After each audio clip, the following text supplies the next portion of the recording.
देखिए आज हम लोग स्टार्ट करेंगे क्लास 10th का 2022 का unsolved paper. Class 10th 2022 unsolved paper. Set आपका 1 है खंड का, ओके, और वो भी क्या, साइंस का, ओके। तो इसमें ज़रा देखिए जो पहला खंड का अपना है तो उसे ज़रा देख लेते हैं। तो उसमें जो क्वेश्चंस आपको दिए गए और सबसे पहला जो क्वेश्चन दिया गया वो क्या दिया गया, वायु के सापेक्ष माध्यम का अपवर्तनांक अधिकतम होता है। मतलब वायु के सापेक्ष किस माध्यम का अपवर्तनांक अधिकतम होता है। तो क्या बताएंगे, जो हीरा होता है उसका अपवर्तनांक अधिकतम होता है। अगर खा नंबर क्वेश्चन देखें तो खा क्वेश्चन में क्या दिया गया है, निकट दृष्टि दोष के निवारण के लिए चश्मे में प्रयुक्त करना चाहिए। देखो निकट के लिए हम लोग अवतल करते हैं, ये निकट के लिए रहता है, और दूर के लिए उत्तल लेंस का प्रयोग करते हैं, ओके। चुंबकीय बल रेखाएं होती हैं, देखो एक दूसरे को कभी काटती नहीं है चुंबकीय बल रेखाएं, ओके। तो चुंबकीय बल रेखाएं क्या बताया, सदैव समांतर होती हैं, एक बिंदु पर मिलती हैं, परस्पर काटती हैं नहीं। चुंबकीय बल रेखाएं जो होती हैं एक दूसरे को कभी नहीं काटती हैं, राइट। घ नंबर क्वेश्चन जो दिया गया वो क्या बताया गया, फाई चुंबकीय फ्लक्स है, बी चुंबकीय क्षेत्र की तीव्रता है, ए अनुप्रस्थ काट का क्षेत्रफल है, तो इनके बीच सही संबंध। देखिए बीच सही संबंध होता है फाई बराबर वी ए, ओके। तो यहाँ से अगर बी बराबर निकालोगे तो लिखेगा फाई बटे ए, ओके। इसका मतलब है कौन सा सही है, ये फर्स्ट वाला, ओके। नेक्स्ट देखिए, देखिए अब यहाँ पर दूसरे का जो का नंबर दिया गया उसमें क्या बताया इन्होंने, बताया अवतल दर्पण की मुख्य अक्ष पर ध्रुव से 30 सेंटीमीटर दूरी पर स्थित वस्तु का प्रतिबिंब वस्तु पर ही बनता है। अगर वस्तु का प्रतिबिंब वस्तु पर ही बनता है का हल करते हैं, का सॉल्यूशन, ओके। वस्तु का प्रतिबिंब वस्तु पर ही बनता है और अवतल दर्पण है, तो u बराबर b बराबर कितना हो जाएगा, माइनस का 30 सेंटीमीटर। सूत्र जो आपका लगता है वो क्या होता है, 1/f equals to 1/b plus 1/u। जब हम लोग वैल्यू रखेंगे तो क्या बनेगा, 1/f is equals to minus 1/30 minus 1/30, okay. लासा लोगे सॉल्व करोगे ये बनेगा -2/30, इसे सॉल्व करोगे 15 टाइम्स जाएगा, ओके। जब 15 टाइम्स जाएगा तो यहाँ से क्या वैल्यूएशन निकल के आएगी, यहाँ से निकल के आएगी f is equals to minus का 15 सेंटीमीटर, ओके। जो माइनस का 15 सेंटीमीटर आएगा वो क्या होगा, आपका आंसर हो जाएगा, राइट। हल कर लीजिएगा इसे। इसके बाद खा नंबर देख लीजिएगा, जो खा नंबर क्वेश्चन में बताया तो खा में क्या बताया, 40 सेंटीमीटर फोकस दूरी वाले अवतल दर्पण की त्रिज्या। अच्छा ये बताइए सूत्र क्या होता है आपका, सूत्र जो होता है F बराबर होता है R/2, ओके। अगर F बराबर R/2 होता है तो यहाँ से हम लोग देखो F is equals to R/2 होता है और F दिया गया 40, तो 40 इक्वल्स टू R/2, ओके। 2 का गुणा करोगे तो F इज इक्वल्स टू कितना या R इज इक्वल टू कितना आएगा, 40 दूना 80 सेंटीमीटर, ओके। तो इसे भी कर लीजिएगा या फिर इसे सही से करके दिखा दें तो सही से ज़रा देख लीजिएगा एक बार। देखिए सही से अगर हम फर्स्ट वाला देखें तो सबसे वाले फर्स्ट वाला भी देख लेते हैं। तो सब फर्स्ट वाले में क्या क्या बताया गया, फर्स्ट वाले में बताया गया था u is equals to v equals to minus का 30, ओके। सूत्र क्या लग रहा था, अपना सूत्र लग रहा था 1/f equals to 1/b plus 1/u। Value रख दीजिएगा 1/f is equals to minus का 1/30 और माइनस 1/30। लासा लोगे 30 क्या हो जाएगा, -1 बराबर माइनस का 2/30, 2 15 जा 30, तो क्या आ जाएगा 1/f is equals to minus का 1/15, f इज इक्वल्स टू यहाँ से क्या आ जाएगा, माइनस का 15 सेंटीमीटर, ओके। ये आपका क्या हो जाएगा, ये आंसर हो जाएगा। अच्छा ये अगर हो जाएगा, इसके बाद जो खा नंबर आपका क्वेश्चन दिया गया था, खा में क्या इन्होंने बताया था ज़रा देख लीजिएगा। खा में इन्होंने बताया कि 40 सेंटीमीटर फोकस दूरी, कितनी है 40 सेंटीमीटर फोकस दूरी वाले अवतल दर्पण की वक्रता त्रिज्या कितनी होगी, राइट। अगर 40 सेंटीमीटर फोकस दूरी वाला अवतल दर्पण है उसकी वक्रता त्रिज्या पूछ रहा है तो ज़रा ये भी देख लेते हैं। ओके, क्या है 40 सेंटीमीटर, तो क्या लिखोगे, R इज इक्वल्स टू निकालना है, F इक्वल्स टू दिया गया 40 सेंटीमीटर,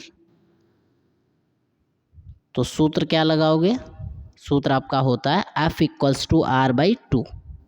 तो F आपका 40 है बराबर R/2, त्रिज्या का आप गुणा कर दो, क्या हो जाएगा, R बराबर 40 दूना 80 सेंटीमीटर। ओके, ये आपका आंसर हो जाएगा। नेक्स्ट देखिए क्वेश्चन, इसी में जो आपका अगला क्वेश्चन दिया गया वो क्या दिया गया, इसमें बताया वाहनों में उत्तल दर्पण का उपयोग क्यों किया जाता। देखिए क्वेश्चन अपना क्या था, क्वेश्चन था वाहनों में उत्तल दर्पण का उपयोग क्यों किया जाता है, तो क्या बताएंगे, वाहनों में उत्तल दर्पण का उपयोग किया जाता है, ये आपका आंसर हो जाएगा। क्या होगा आंसर, क्या बताओगे, वाहनों में उत्तल दर्पण का उपयोग किया जाता है क्योंकि उत्तल दर्पण बड़े प्रतिबिंबों को छोटा दिखाता है। किसी भी वस्तु का प्रतिबिंब उत्तल दर्पण द्वारा सीधा और छोटा बनता है, इसलिए हम मोटर वाहनों में उत्तल दर्पण का उपयोग करके पीछे के वाहनों का एक छोटा और प्रत्यक्ष प्रतिबिंब देख सकते हैं, इसीलिए वाहनों में उत्तल दर्पण का उपयोग किया जाता है। नेक्स्ट देखिए नेक्स्ट क्वेश्चन अपना क्या दिया गया, अपन को क्वेश्चन बताया गया कि एक अवतल लेंस है जिसकी फोकस दूरी कितनी है 15 सेंटीमीटर, एफ बराबर कितना हो गया 15 सेंटीमीटर है, और वो भी माइनस का चूँकि अवतल लेंस है, राइट। और फिर क्या बताया, प्रतिबिंब लेंस से 10 सेंटीमीटर दूरी पर बनता है, बी बराबर माइनस का 10 सेंटीमीटर रहता है। वस्तु लेंस से कितनी दूरी पर स्थित की जाए और किरण आरेख भी बनाना, तो ज़रा देखिए, और निकालना क्या है, निकालना है अपन लोगों को यू। ओके, तो ज़रा देखिए एफ इक्वल्स टू कितना था, एफ इक्वल्स टू था माइनस का 15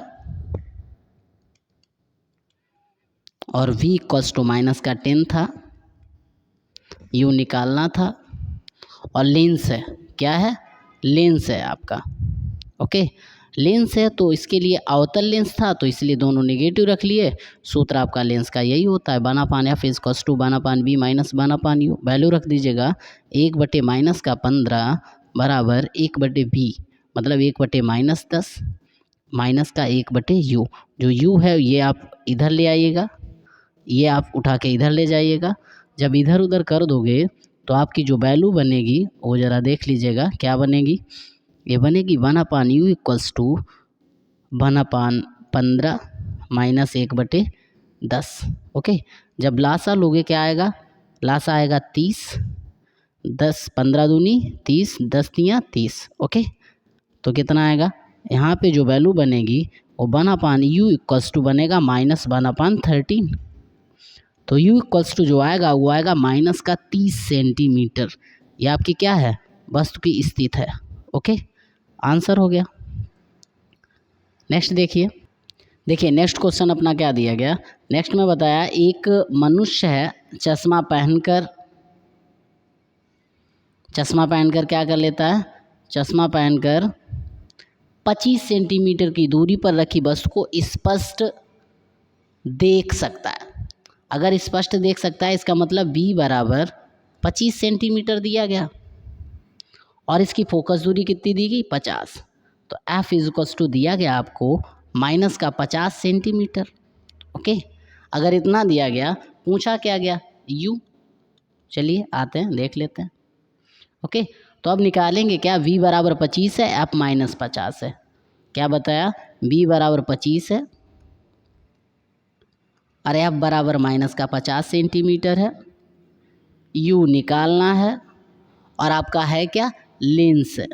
ओके, तो लेंस के लिए सूत्र अपना एक ही होता है, 1/f बराबर 1/v माइनस 1/u। ओके, तो 1/b माइनस 1/u वैल्यू रख दीजिएगा, 1/-50 बराबर 1/v 1/25 माइनस 1/u, राइट। अब जरा जो ये माइनस है ये आप इधर ले जाइएगा, ये आप इधर ले आइएगा। जब इतना करोगे तो वैल्यू क्या बनेगी, 1/u बराबर 1/25 प्लस 1/50, राइट। अब जब ये बनेगा तो 1/u बराबर 50 लासा ले लोगे, 25 दूना 50, 2 और 1 3, तो 1/u बराबर 3/50, तो u बराबर कितना आएगा 50/3 सेंटीमीटर। ओके, ये आपका क्या हो जाएगा आंसर। आगे देखिए अपना जो नेक्स्ट क्वेश्चन दिया गया उस क्वेश्चन में क्या बताएगा, ये तीसरे का खा नंबर क्वेश्चन है। तीसरे के खा में क्वेश्चन में क्या बताया गया, इसमें बताया इन्होंने कि एक इलेक्ट्रॉन जिसका द्रव्यमान 9.0 कितना है, द्रव्यमान 9.0 × 10⁻³ kg। तो मास आप इलेक्ट्रॉन क्या लिखेंगे, मास जो दिया गया वो 9.0 × 10⁻³ kg, ये गिवन है आपको। फिर इसके बाद में इन्होंने जो दे रखा वो आवेश दिया है। अच्छा, आवेश को हम लोग क्यू से रिप्रेजेंट करते हैं, तो क्या लिखेंगे, Q बराबर 1.6 × 10⁻⁻19 कूलाम। फिर बताया एक्स अक्ष के समांतर 3 × 10⁻6 मीटर पर सेकेंड के वेग से गति करता है। ये वेग हो गया, मतलब v बराबर कितना है, v बराबर है अपना 3.0 × 10⁻6 मीटर प्रति सेकेंड। अच्छा, अगर एक्स अक्ष के समांतर है, जेड अक्ष के समांतर 0.3 वेबर मीटर स्क्वायर, तो b बराबर कितना है 0.3 वेबर प्रति मीटर स्क्वायर। अगर ये दोनों अक्षों के, जैसे कि ये है और ये है, ये x है, ये y, ये z है, तो इन तीनों अक्षों के बीच 90 डिग्री का एंगल बनता है। इसका मतलब है कि जो अपना थीटा दिया गया वो 90 डिग्री का दिया गया। कितना दिया गया, 90 डिग्री। तो यहाँ से क्या बताया गया कि इलेक्ट्रॉन पर कार्य करने वाले बल, क्या क्या बताना है, एक तो आपको बल बताना है, बल, फिर दूसरा त्वरण बताना है। ओके, तो बल और त्वरण और बल की दिशा, राइट। तो देखिएगा जब बल निकालेंगे तो बल के लिए क्या लगाएंगे, F बराबर QBV sin थीटा। तो सूत्र क्या होता है, सूत्र जो अपन का होता है वो क्या होता है, F बराबर QVV sin थीटा। ओके, तो वैल्यू रख दीजिएगा, Q की कितनी है, Q है अपना 1.6 × 10⁻⁻19 और V कितना है, V है 3.0 × 10⁻6 और कैपिटल V कितना है 0.3। ओके, साइन थीटा मतलब साइन 90, साइन 90 की वैल्यू कितनी हो गई 1। ओके, अब ज़रा बताइए 3 और 3 का मल्टीपल जब करते हो तो कितना आ जाता है 9, तो 3 और 3 जा 9। ओके, 3 3 जा 9 मतलब 3 × 3 बराबर 0.9 हो गया। ओके, फिर इसके बाद में 1.6 का और मल्टीपल करो, 1.6 का तो 16 ने 144, 144, 1 और 2, 2 पॉइंट बाद पॉइंट मतलब 1.44।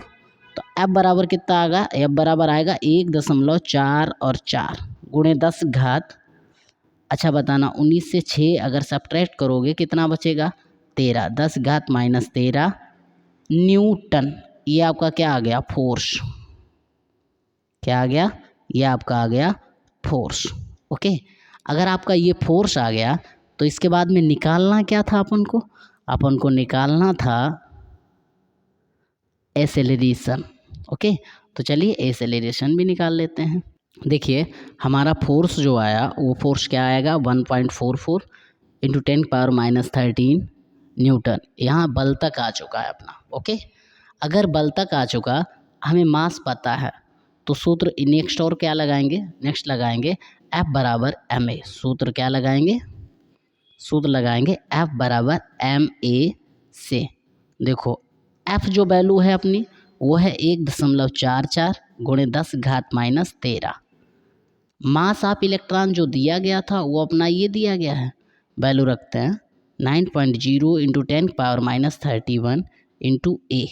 ओके, जो गुणा में होता है वो भाग में जाता है, मतलब ए बराबर आएगा 1.44 गुणे 10 घात -13।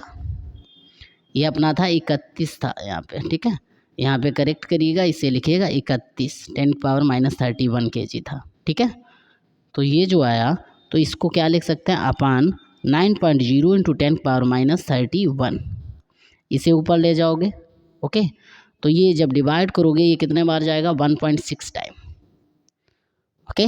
तो ए बराबर कितना आ जाएगा 1.6 × 10⁻13 और ये माइनस की पावर ऊपर जाएगी प्लस की हो जाएगी 31।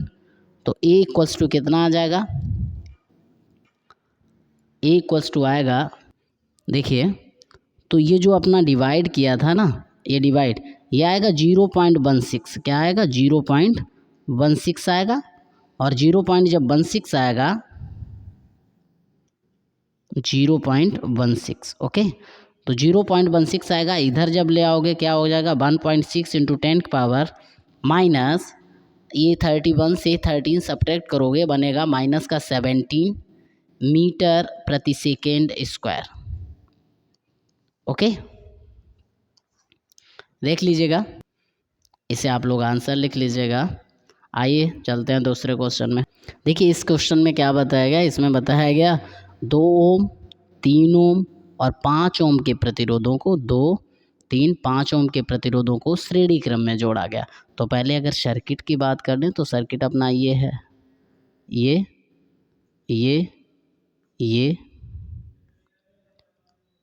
ये जोड़ा गया है। जोड़ने के बाद इन्होंने क्या बताया, ये 2 है, ये 3 है, ये 5 है, विभवांतर 30 वोल्ट है, ओके। तो ज़रा बताना अगर श्रेणी क्रम में आप जोड़ते हैं तो श्रेणी क्रम में जोड़ने पर रेसिस्टेंस जो होते हैं डायरेक्टली ऐड हो जाते हैं सीधे सीधे। तो यहाँ से R1 बराबर जो है आपका 2 ओम है, R2 आपका 3 ओम है, R3 आपका 5 ओम है, ओके। अगर तुल्य प्रतिरोध निकालते हो मतलब R इक्विवेलेंट बराबर, तो टोटल डायरेक्टली ऐड हो जाता है, क्या होता है R1 + R2 + R3, ओके। जब ऐड करोगे तो कितनी वैल्यू आएगी 2 + 3 + 5, राइट। इसका मतलब कितना 10 ओम। R इक्विवेलेंट आपका कितना आ गया 10 ओम आ गया, राइट। अब जब R इक्विवेलेंट आपका 10 है तो इसमें हमें निकालना क्या क्या था, इसमें हमें निकालना था क्या कि 30 वोल्ट है, पहले तो करंट निकाल लेते हैं। तो V बराबर 30 वोल्ट है, ओके। तो यहाँ से क्या निकालेंगे I। अच्छा अगर I निकालेंगे तो I इक्वल्स टू क्या होता है V/R, सूत्र लगा दो। तो I बराबर V कितना है, V है 30/R कितना है 10, 10 × 30, तो I बराबर कितना आ गया 3 एम्पियर। फिर इन्होंने क्या बताया, इसके बाद इन्होंने कहा, इसके बाद जो कहा वो ज़रा ध्यान से देखिए। इसके बाद कहा कि प्रत्येक प्रतिरोध के सिरों पर विभवांतर ज्ञात कीजिए। मान लेते हैं इस पे विभवांतर जो है अपना वो V1 है, इस पे V2 है और इस पे V3 है, ओके। तो ज़रा बताना V1 बराबर क्या होगा I × R1, ओके। अगर I × R1 होगा तो R1 अपना कितना है 2 ओम, तो V1 बराबर I कितना है 3 × 2 बराबर कितना आ जाएगा 6 वोल्ट, बराबर 6 वोल्ट, ओके। तो वोल्ट को V से ही रिप्रेजेंट करते हैं, या V1 बराबर लिख दो अपना 6 वोल्ट, ठीक है, ऐसे करके फिर ब्रैकेटवा में बंद कर दो, मतलब ब्रैकेट में क्लोज कर दो, आंसर हो जाएगा, ओके। नेक्स्ट अगर V2 की बात करें तो इसी तरीके से V2 बराबर निकालेंगे IR2, I कितना है 3, R2 कितना है 3, तो कितना 3 तरह के 9 वोल्ट, ओके। तो ये भी 9 वोल्ट आ जाएगा। ऐसे V3 निकाल लेंगे, ओके। जब V3 निकालेंगे तो V3 बराबर क्या करेंगे IR3, I की वैल्यू 3 × R3 की 5, 5 × 15, क्या लिख दोगे वोल्ट, ये आपका हो जाएगा आंसर, ओके। तो ये तीनों क्या हो जाएंगे आपके आंसर हो जाएंगे। यहीं तक ये क्वेश्चन था, ओके। नेक्स्ट देखिए नॉर्मली अगर हम लोग देखें तो इस क्वेश्चन में क्या बताया गया कि विद्युत धारा का चुंबकीय प्रभाव किसे कहते हैं। तो इसमें क्या बताएंगे इसमें बताएंगे जब किसी चालक में जब किसी चालक में विद्युत धारा प्रवाहित की जाती है तो उसके चारों ओर चुंबकीय क्षेत्र उत्पन्न हो जाता है। इस घटना को विद्युत धारा का चुंबकीय प्रभाव कहते हैं। क्या? किसी चालक में विद्युत धारा प्रवाहित की जाती है तो उसके चारों ओर एक चुंबकीय क्षेत्र उत्पन्न हो जाता है। इस घटना को विद्युत धारा का चुंबकीय प्रभाव कहते हैं। आगे देखिए, आगे इसमें इन्होंने क्या बताया। आगे इसने पूछा कि बताइएगा एक लंबे सीधे चालक तार पर उत्पन्न चुंबकीय क्षेत्र की तीव्रता किन किन बातों पर निर्भर करती है। तो देखो, बातें अगर बताएं तो ज़रा देख लेते हैं किन किन बातों पर निर्भर करती है। ओके, देखिएगा, जो धारावाहिक की तीव्रता का सूत्र होता है वो होता है B = μ0/2π × I/R। ओके, तो यहाँ से हम बता सकते हैं B is directly proportional to I, मतलब जो चुंबकीय क्षेत्र की तीव्रता होती है वो चालक तार में प्रवाहित धारा के सीधे समानुपाती होती है। पहला पॉइंट तो ये, मतलब धारा बढ़ेगी तो चुंबकीय क्षेत्र की तीव्रता बढ़ेगी, अगर घटेगी तो घटेगी। पहला पॉइंट ये हो गया। दूसरा पॉइंट ये है कि चालक तार और उसके बीच की दूरी के वर्ग, मतलब दूरी के व्युत्क्रम के या दूरी के व्युत्क्रमानुपाती होती है। ये दूसरा पॉइंट है, मतलब बीच की दूरी अगर बढ़ेगी तो ये चुंबकीय क्षेत्र की तीव्रता घटेगी, अगर ये घटेगी तो चुंबकीय क्षेत्र की तीव्रता बढ़ेगी, मतलब अगर ये घटेगी तो ये बढ़ेगी। ये 2 पॉइंट हो गए। ओके, आगे बताया इसको ज्ञात करने के नियम क्या हैं। जैसे कि इसी में इन्होंने क्या बताया, चुंबकीय क्षेत्र की दिशा के लिए नियम लिखिए। ओके, यही तो बताया, तो चलिए नियम भी लिख लेते हैं। देखिए, अगर इसका नियम देखें, ज्ञात करने के नियम, चुंबकीय क्षेत्र की तीव्रता को ज्ञात करने के नियम, तो ये नियम क्या है। नियम है दाएं हाथ के अंगूठे का नियम, राइट। अगर दाएं हाथ के अंगूठे के नियम के अनुसार देखें तो इसमें क्या बताएंगे, इस नियम के अनुसार यदि किसी धारावाही चालक तार को दाएं हाथ से पकड़ें, किससे पकड़ें, दाएं हाथ से पकड़ें, और अंगूठा विद्युत धारा की दिशा को प्रदर्शित करें, अंगूठा जो हो वो विद्युत धारा की दिशा में कर दें, तो जो अंगुलियां होती हैं मुड़ी हुई वो चुंबकीय क्षेत्र की दिशा को बताती हैं। क्या बताया, यदि किसी धारावाही चालक तार को दाएं हाथ से इस प्रकार पकड़ा जाए कि अंगूठा विद्युत धारा की दिशा को प्रदर्शित करे और मुड़ी हुई अंगुलियां चुंबकीय क्षेत्र की दिशा को प्रदर्शित करें, इसी को दाएं हाथ के अंगूठे का नियम। देखिए, अगर अथवा वाला पार्ट करें अपन लोग, तो अथवा में क्या बताया, विद्युत मोटर का सिद्धांत क्या है। तो सबसे पहले विद्युत मोटर क्या है, तो विद्युत मोटर एक ऐसा साधन है जो विद्युत ऊर्जा को क्या करता है, यांत्रिक ऊर्जा में बदलता है। ओके, अब हेडिंग डालेंगे विद्युत मोटर का सिद्धांत। देखिए, आगे अगर बात करें हम सिद्धांत की, तो सिद्धांत क्या है, सिद्धांत में बताया गया जब किसी कुंडली को चुंबकीय क्षेत्र में रखकर, किस में रखकर, किसी कुंडली को चुंबकीय क्षेत्र में रखकर उसमें क्या किया जाए, विद्युत धारा प्रवाहित की जाए, तो कुंडली पर क्या कार्य करने लगता है, बलयुग्म कार्य करने लगता है, जो कि कुंडली को क्या करता है, घुमाने का कार्य करता है।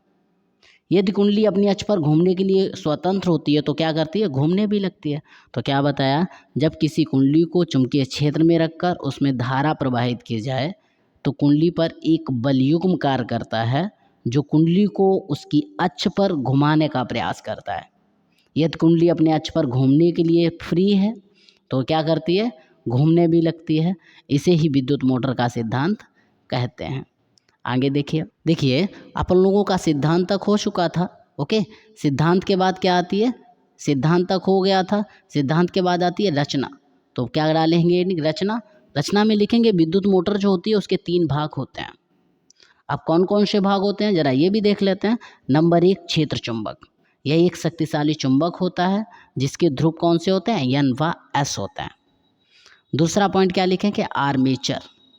क्या लिखेंगे, यह तांबे के तार की कई फेरों वाली एक कुंडली होती है जो कि चुंबक के ध्रुव खंड N व S के बीच घूमने के लिए स्वतंत्र होती है। क्या बताया, यह तांबे के तार के कई फेरों वाली एक कुंडली होती है जो कि चुंबक के ध्रुव खंडों N व S के बीच घूमने के लिए स्वतंत्र होती है। अब क्या करेंगे, नेक्स्ट टॉपिक आता है अपना रचना, तो रचना भी कर लेते हैं। देखिए रचना के बाद जो तीसरा अपना पॉइंट आता है, वो तीसरा पॉइंट क्या है, विभक्त वलय तथा ब्रुश। क्या लिखोगे, यह पीतल का एक छल्ला होता है, जैसा कि चित्र में दिखा, ये क्या है, ये पीतल का एक छल्ला है। यह पीतल का एक छल्ला होता है जो दो बराबर भागों में विभाजित होता है। देखिए ये भाग और ये भाग दोनों बराबर हैं, जो दो बराबर भागों में विभाजित होता है। ये दोनों भाग एक दूसरे से कैसे होते हैं, अलग होते हैं। कुंडली का एक भाग एक सिरा वलय के एक भाग से तथा दूसरा भाग दूसरे से जुड़ा होता है। ये देखिएगा विभक्त वलय के एक भाग से और ये दूसरे भाग से जुड़ा होता है। इन भागों को पृथक पृथक दो कार्बन के ब्रुश स्पन करते हैं। यहाँ पे ये क्या लगे हैं, ये कार्बन के दो ब्रुश लगे हुए हैं। कहाँ पे, ये नीचे की ओर ये कार्बन के क्या लगे हैं, दो ब्रुश लगे हैं, जो कि इन्हें अलग अलग से स्पर्श करते हैं। एक ब्रुश से विद्युत धारा कुंडली में प्रवेश करती है और दूसरे से अगर इधर से जाती है तो इधर से क्या होता है, निकल आती है। ओके, तो इधर से बाहर निकलती है। तो क्या बताया, यह पीतल का एक छल्ला होता है जो दो बराबर भागों में विभाजित होता है। ये दोनों भाग एक दूसरे से पृथक्कृत होते हैं, मतलब अलग होते हैं। कुंडली का एक सिरा वलय के एक भाग से तथा दूसरा सिरा वलय के एक भाग दूसरे भाग से जुड़ा होता है। इन भागों को पृथक पृथक दो कार्बन के ब्रुश भी स्पर्श करते हैं। इन ब्रुशों का संबंध कहाँ से होता है, इस बैटरी से होता है। एक ब्रुश से विद्युत धारा कुंडली में प्रवेश करती है तो दूसरे से बाहर निकलती है। ओके, विधि। देखिए अपना अगला जो पॉइंट है वो क्या है, कार्य विधि। तो जरा कार्य विधि देख लें। तो क्या बताते हैं, जब बैटरी में कुंडली में विद्युत धारा प्रवाहित की जाती है, मतलब जब कुंडली में क्या करते हैं, विद्युत धारा प्रवाहित करते हैं, तो फ्लेमिंग के बाएं के नियम के अनुसार कुंडली की भुजा AB पर एक बल लगता है, जो भुजा CD पर एक बल ऊपर की ओर कार्य करने लगता है। मतलब इस पर जब नीचे की ओर लगता है तो इस पर ऊपर की ओर लगने लगता है। इन दोनों बलों से बने बलयुग्म के कारण कुंडली क्या होता है, घूमने लगती है। कुंडली के साथ उसके सिरों पर लगे विभक्त वलय भी घूमने लगते हैं, परंतु बैटरी का धन ध्रुव सदैव बाएं ब्रुश से कुंडली से जुड़ा रहता है तथा ऋण ध्रुव दाएं ब्रुश से जुड़ा रहता है। अतः कुंडली उसी दिशा में सदैव घूमती रहती है। तो क्या बताएंगे, जब बैटरी में या जब कुंडली में विद्युत धारा प्रवाहित की जाती है तो फ्लेमिंग के बाएं हाथ के नियमानुसार कुंडली घूमने लगती है। घूमने कैसे लगती है, कुंडली की एक भुजा AB जब ऊपर की ओर जाती है, मतलब नीचे की ओर आती है, तो CD ऊपर की ओर जाती है। इन दोनों बलों के बलयुग्म के कारण कुंडली वामावर्त दिशा में घूमती है। कुंडली के साथ ही विभक्त वलय भी घूमने लगते हैं, और जब विभक्त वलय घूमने लगते हैं तो क्या होता है, बैटरी का धन ध्रुव जहाँ जुड़ा होता है उसी जगह पे जुड़ा रहता है, अतः कुंडली उसी दिशा में घूमती रहती है। अब लिखते हैं इसके उपयोग। तो अब अगर आगे बात करें तो आगे अपन लोग क्या करेंगे कि विद्युत मोटर का उपयोग कहाँ करते हैं। क्या बताया गया, विद्युत मोटर का उपयोग कहाँ किया जाता है। तो विद्युत मोटर का उपयोग पानी के पंप, पंखे, रेफ्रिजरेटर, मिक्सर ग्राइंडर और अन्य उपकरण कार्य करने के लिए इलेक्ट्रिक मोटर्स का प्रयोग किया जाता है। सिर्फ इतना लिख लेंगे। ओके, तो देखिए आपका ये सेशन जो खंड का है ये आपका फिनिश हो गया। नेक्स्ट डे आपका खंड खा रसायन विज्ञान का मिल जाएगा। तो अगर आपको वीडियो अच्छा लगा है तो चैनल को सब्सक्राइब कर लें, लाइक करें और शेयर भी कर दें।